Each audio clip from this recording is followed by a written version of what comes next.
बिस्मिल्लाहिर्रहमानिर्रहीम। अस्सलाम वालेकुम। पाकिस्तानी न्यूज़ चैनल से आपको खुशामदीद कहती हूँ। बाबा मेरा खून भी कर दें तब भी ज़ालिमों को मत छोड़ना। अलीहा पुरअज़म, मेरी बेटी का किसी से कोई झगड़ा नहीं था।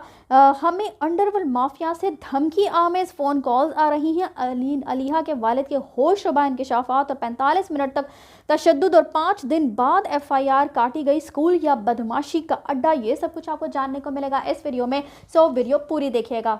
जैसे कि आप सब जानते ही हैं, लाहौर में डिफेंस के इलाके में एक वाक़ई स्कूल में चंद दिनों पहले जो है वो एक वीडियो जो है वो वायरल होती है, जिसमें चंद लड़कियां जो है वो एक लड़की के ऊपर चढ़कर उस पर बहुत ही ज़्यादा तशद्दुद का उसको निशाना बना रही होती हैं और उसको बहुत ही ज़्यादा मारपीट कर रही होती हैं। उसके मुंह पे मुक्के मारे जाते हैं और उसे कहा जाता है कि सॉरी बोल, सॉरी बोल। और उसके बाद पता ये चलता है कि असल में ये लड़कियां जो है वो उस बच्ची को जिसको मारपीट कर रही थी, जिसका नाम जो है वो अलीहा है, उस बच्ची को नशा करने पर उकसा रही थी, जिस पर उस बच्ची ने जब इनकार किया तो ये सारा वाक़या जो है पेश आता है। लेकिन अब जो है वो अलीहा के जो वालिद हैं उनका एक खुसूसी इंटरव्यू मंजर-ए-आम पर आया है और इस इंटरव्यू में उन्होंने कुछ होशरुबा इंकशाफात किए हैं और उन्होंने बताया है कि CCTV फुटेजेस जो हैं वो डिलीट कर दी गई और क्यों डिलीट की गई। इसके अलावा 8 साल का जो भाई इस बच्ची अलीहा का था वो उसको बचाने की कोशिश करता रहा, लेकिन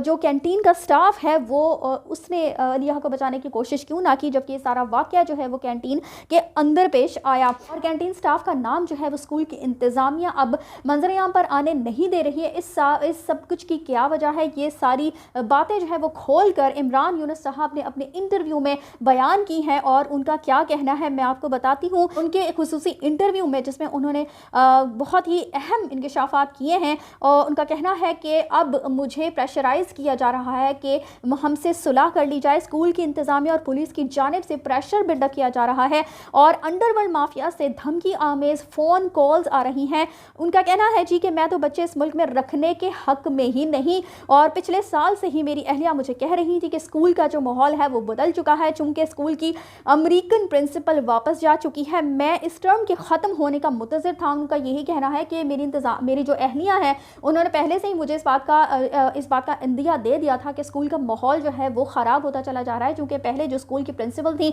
वो अमेरिकन नेशनल थी और अब वो चूँकि वहाँ से वापस जा चुकी है, जिसकी वजह से स्कूल का माहौल दिन ब दिन ख़राब होता जा रहा है। लेकिन मैं इस टर्म के इख्तिताम पजीर होने का मुंतज़िर था, इसलिए ये ताख़ीर हो गई। और उसके बाद वो कहते हैं कि 5 दिन तक FIR नहीं काटी गई पुलिस की जानिब से। आप ये देखिए कि जुल्म की इंतहा है कि इस स्कूल की इंतज़ामिया के ख़िलाफ़ जो है वो FIR पूरा 5 दिन तक पुलिस नहीं काट रही थी। और उसके बाद वो कहते हैं कि ये जो वाक़या है वो 16 जनवरी का वाक़या है और कैंटीन का अमला और स्कूल के दीगर अमले समेत तमाम लोग सिर्फ देखते रहे और स्कूल इंतज़ामिया ने तमाम CCTV फुटेजेस डिलीट कर दी, तमाम सबूत मिटा दिए, सारा डाटा डिलीट कर दिया। आप सिर्फ अंदाज़ा लगाइए कि स्कूल की इंतज़ामिया, जहाँ पे हम बच्चों को स्कूल में पढ़ने के लिए भेजते हैं, उनको तरबियत के लिए भेजा जाता है, और वहाँ पर किस किस्म के लोग जो है किस किस्म के अपने बच्चों को भेजते हैं और बच्चे उनके वहाँ पर क्या कुछ कर रहे हैं। इसके अलावा इंतज़ामिया जो है वो इस सब कुछ में मुलव्वस दिखाई देती है। तो आप सिर्फ अंदाज़ा लगाइए कि इस माशरे में, इन स्कूल्स में हो क्या रहा है। तो उसके बाद वो कहते हैं कि 35 से 40 मिनट के दरमियान जब मेरी बेटी अपने भाई के साथ, जिसकी उम्र 8 साल है, घर वापस जाने के लिए उसके पास ना पहुंची तो उसने बहन को ऊपर वाली मंजिल पर जाकर रेस्क्यू करने की कोशिश की। ये जो दोनों बहन भाई हैं उनका कहना है कि वो इकट्ठे ही घर आते थे, लेकिन जब छुट्टी के वक्त उसकी इस बच्चे की जो बहन है यानी कि अलीहा है, जब वो अपनी क्लास से अपने भाई के पास नहीं आई तो फिर भाई को तशवीश हुई और फिर उसने ऊपर जाकर जो है बहन को रेस्क्यू करने की कोशिश की। जबकि उनका कहना है कि कैंटीन का कारिंदा जिसका नाम नासिर है वो सिर्फ वीडियोस बनाने में मसरूफ़ रहा। यानी कि मैं खुद भी यही सोच रही थी कि जब कि ये वाक़या अगर कैंटीन के अंदर पेश आया है तो वहाँ पे यकीनन कैंटीन का अमला भी मौजूद होगा, तो फिर कैंटीन के अमले में से किसी शख्स ने उस बच्ची को बचाने की कोशिश क्यों ना की। तो उनका कहना है जी कि FIR में भी शराइत रखी गई कि नासिर समेत दीगर लड़के जो इर्द गिर्द मौजूद थे सबके नाम FIR से निकाले जाएं। जो लड़के उस वक्त वीडियोस बना रहे थे वो भी काफ़ी हंसी मजाक कर रहे थे, उन लड़कियों के ऊपर भी हंस रहे थे और उनको प्रमोट भी कर रहे थे। तो इन साहब ने जब उनके नाम भी FIR में दर्ज करवाने की कोशिश की तो पुलिस की तरफ से उन पर जोर डाला गया कि आप ये तमाम नाम जो है FIR से निकलवा दें। जबकि मेरी बेटी को दूसरी मंजिल से नीचे ले जाया गया और जब वीडियोस वायरल हुई तो FIR काटी गई, यानी कि पुलिस ने जब ये देखा कि हर तरफ जो है वीडियोस वायरल होना शुरू हो गई हैं, तो फिर उन पर जब प्रेशर बिल्डअप हुआ तो फिर उन्होंने कहीं जाकर FIR काटी। इंतहाई घटिया निज़ाम है, उनका कहना है हमारा कानून ही पूरे मुल्क की बर्बादी है। आप सिर्फ ये देखिए कि पहले ही दिन उसी वक्त इस वाक़े की FIR काटी जानी चाहिए थी, पुलिस को इस वाक़े का नोटिस लेना चाहिए था, इन्वेस्टिगेशन करनी चाहिए थी। लेकिन जब पुलिस ही को ख़रीदा जा सकता है तो फिर आप किस पर जो है वो कहाँ से जाकर इंसाफ की तवक्को कर सकते हैं। मज़ीद वो कहते हैं कि वो लड़कियां खुलेआम नशा और तशद्दुद कर रही होती हैं और फिर इंस्टाग्राम पर उसको प्रमोट किया जाता है। वो ये कहते हैं कि खुलेआम यानी कि इस तरह की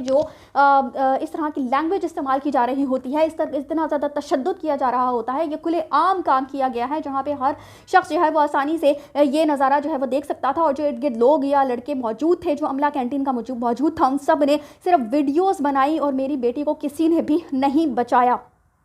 इसके अलावा वो कहते हैं कि जी इंस्टाग्राम पर ये लड़कियां अपना जो भी इनके काम थे, यानी कि नशा करना और ये इस तरह की जो गुंडागर्दी करती थी उसको प्रमोट करती थी, इंस्टाग्राम पर पोस्ट करती थी ये सारी चीज़ें। और उनका ये कहना है कि इतनी फुहश ज़बान इस्तेमाल करती हुई दिखाई दी हैं ये सारी लड़कियां, जो कि आप लोग भी अगर वीडियोज़ जाकर देख सकें, क्योंकि ये बहुत ही ज़्यादा वायरल हो चुकी हैं ये वीडियोज़। और यूट्यूब की कुछ पॉलिसी ऐसी जिसकी वजह से मैं वीडियो यहाँ पर लगा नहीं सकती। मुझे जिस तरह से रिटायर्ड मेजर के नाम पर डराया धमकाया गया और इंतहाई नाज़ेबा ज़बान इस्तेमाल की, मैं हैरान हूँ कि ये स्कूल है या कोई गैंग चलाया जा रहा है। उनका भी यही कहना है कि ऐसा महसूस ही नहीं होता कि यहाँ पर हम लोग जो है वो अपने बच्चों को उनकी तरबियत के लिए, उनकी तालीम के लिए, तालीम हासिल करने के लिए उनको भेजा जा रहा है, बल्कि जिस तरह से मुझे स्कूल की इंतज़ामिया की तरफ से किसी रिटायर्ड मेजर का नाम लेकर मुझे डराया धमकाया जा रहा है, और वो शख्स जिस तरह की लैंग्वेज इस्तेमाल कर रहा था, तो मुझे समझ नहीं आती कि ये कोई स्कूल ही है या कोई गैंग चलाया जा रहा है। उसके अलावा वो कहते हैं कि और मेरी बेटी को सिर्फ शर्ट तब्दील करवा कर खून साफ करके वापस भेज दिया, और फिर स्कूल इंतज़ामिया ने मुड़ कर नहीं पूछा, जबकि मेरी बेटी को हेड इंजरीज़, बैक इंजरीज़ और उसके नेक में भी इंजरीज़ वो बता रहे हैं, यानी इतनी ज़्यादा बच्ची को चोटें लगी। लेकिन स्कूल के इंतज़ामिया ने क्या किया कि सिर्फ उसकी शर्ट जो है वो कमीज़ तब्दील करवा कर उसका खून वगैरह साफ़ करके ड्रेसिंग करके उसको वापस भेज दिया गया, और उसके बाद उस बच्ची की कोई खबरगिरी नहीं की गई। स्कूल की इंतज़ामिया की जानिब से पूछा भी नहीं गया कि बच्ची जो है वो किस हाल में है। स्कूल इंतज़ामिया झूठ बोल रही है। उनका मजीद कहना है कि स्कूल की इंतज़ामिया जो है वो झूठ बोल रही है। मेरी बेटी ना उनकी हम उम्र है, यानी वो लड़कियां जो कि वीडियो में दिखाई दे रही हैं, इन साहब का कहना है कि वो मेरी बेटी के ना हम उम्र हैं, ना ही क्लास फेलोज़ हैं। मेरी बेटी जो है वो इनको जानती तक नहीं है। और आगे वो मजीद जो है वो वाक़या बताते हैं कि असल में वाक़या हुआ कैसे था। उनका कहना है कि जन्नत नामी जो बच्ची है वो मेरी बेटी की असल में दोस्त है, जिसका हमारे घर जो है वो आना जाना भी था। और फिर होता कुछ यूँ है कि जी कि जन्नत का जो उसके जो वालिद हैं वो इस बच्ची अलीहा से आकर कहते हैं कि जन्नत के जो रिज़ल्ट है वो अच्छा नहीं आ रहा है, तो जबकि तुम्हारा जो रिज़ल्ट है वो बहुत ज़्यादा अच्छा आता है। जिस पर जो अलीहा है वो उनको बताती है कि जन्नत जो है वो स्कूल में अटेंडेंस लगवाने के बाद जो है वो हाई स्कूल के लड़के लड़कियों के साथ बैठती है, जो लोग नशा आवर चीज़ें जो है वो उनका इस्तेमाल करते हैं, जिसकी वजह से इसके जो ग्रेड्स हैं वो काफ़ी ज़्यादा ख़राब आ रहे हैं। जैसे कि जन्नत का उसके वो जो वालिद हैं अलीहा के, वो बताते हैं कि उस बच्ची का जो जन्नत नामी जो बच्ची है उसका 1 नंबर भी आया, यानी कि एक जो उसका एग्ज़ाम था उसके अंदर, और इसके अलावा 12 नंबर, यानी कि इतनी ज़्यादा लो ग्रेड उसके आना शुरू हो गए थे, जिसकी वजह से उसके वालिद भी परेशान थे। जिस पर जन्नत के वालिद ने ये सब जब जान लिया तो उन्होंने अलीहा से कहा कि आप मुझे इस सारे वाक़े की, अगर आप मुझे इसकी पिक्चर या वीडियो भेज सकें जब ये मेरी बेटी जो है वो उनके साथ पाई जाए, तो आप इस सब कुछ को कैप्चर करके मुझे भेज दीजिएगा। तो अलीहा के वालिद कहते हैं बदकिस्मती से मेरी बेटी ने ऐसा ही किया, और मेरा ख्याल है कि उसने बहुत ही अच्छा कदम उठाया, लेकिन नेकी जो है वो उसके गले पड़ गई। और अब ये फैमिली जो है वो काफ़ी ज़्यादा परेशानी का शिकार है, क्योंकि इसको इन लोगों को डराया धमकाया जा रहा है, इनको सुलह पर उकसाया जा रहा है कि अगर आप लोगों ने सुलह ना की तो फिर अंजाम जो है वो बहुत बुरा होगा। लेकिन जो बच्ची है वो बहुत ही ज़्यादा पुरअज़्म है, और उसका यही कहना है कि बाबा इन लोगों को किसी सूरत भी आपने नहीं छोड़ना, कॉम्प्रोमाइज़ नहीं करना, यहाँ तक कि वो मेरी जान भी ले लें तब भी आप लोगों ने इनको माफ़ नहीं करना। तो बस वो ये कहते हैं कि फिर मेरी बेटी ने जब ये पिक्चर या वीडियो जो है वो बनाकर इस सारे उनकी जो बेटी जन्नत है जब उसको इस तरह के लड़के लड़कियों के साथ बैठे हुए, इस गैंग के साथ बैठे हुए देखा, तो फिर उस बच्ची ने वीडियो जो है वो उसके वालिद जन्नत को सेंड कर दी। और फिर जब जन्नत को पता चला چلا کہ میرے والد جو ہیں وہ اس ساری جو میری کارکردگی ہے اس سے آگاہ ہو چکے ہیں کہ میں کیا کرتی ہوں اسکول میں۔ اس کے بعد وہاں پر جن لڑکے لڑکیوں کے ساتھ اس کا اٹھنا بیٹھنا تھا، بیسکلی جنت کے بیسکلی علیحہ کے جو والد ہیں ان کا کہنا ہے کہ یہ پورا ایک گینگ تھا، یہاں تک کہ اس گینگ میں ایک لڑکا حنان جس کا نام ہے وہ پستول تک اسکول میں لے کر آتا تھا، اور یہ 8 سے 9 بچوں کا گینگ ہے، اور ان بچوں کے والدین جو ہے وہ اسکول کو مرا دیتے ہیں، ڈونیشنز دیتے ہیں، اور ان کے ہسپتال وغیرہ کو بھی ڈونیشنز دی جاتی ہیں، جس کی وجہ سے اس پورے گینگ کو بچانے کی کوشش کی جا رہی ہے۔ انتظامیہ کی طرف سے دباؤ ڈالا جا رہا ہے کہ علیحہ کے والد جو ہیں وہ صلح کر لیں۔ مزید وہ علیحہ کے بارے میں بتاتے ہیں کہ بچی جو ہے وہ اب کافی ریلیکس ہے اور اپنے گھر میں ہے، لیکن پھر بھی وہ یہی کہتی ہے کہ کسی بھی صورت ان ظالموں کو آپ نے نہیں چھوڑنا، ان کو ان کے انجام تک ضرور پہنچانا ہے۔ اور والد بھی پرعزم دکھائی دیتے ہیں، لیکن ظاہر سی بات ہے اس طرح کا اگر کوئی بھی انسیڈنٹ ہو اور آپ کو اس طرح سے تھریٹ کیا جا رہا ہو تو پوری فیملی جو ہے وہ بہت ہی زیادہ پریشان ہو جاتی ہے۔ تو ہم سب لوگ جو ہیں وہ علیحہ کے والد کے ساتھ کھڑے ہوئے ہیں، چونکہ علیحہ کے ساتھ بہت ہی زیادہ ظلم ہوا ہے، اور ہم لوگوں کو سب کو اس بچی کا اور اس کے پورے گھرانے کا ساتھ دینا ہے۔ اسی کے ساتھ مجھے دیجیے اجازت، چینل کو سبسکرائب کرنا مت بھولیے گا۔ اگلی اپڈیٹس تک کے لیے اللہ حافظ۔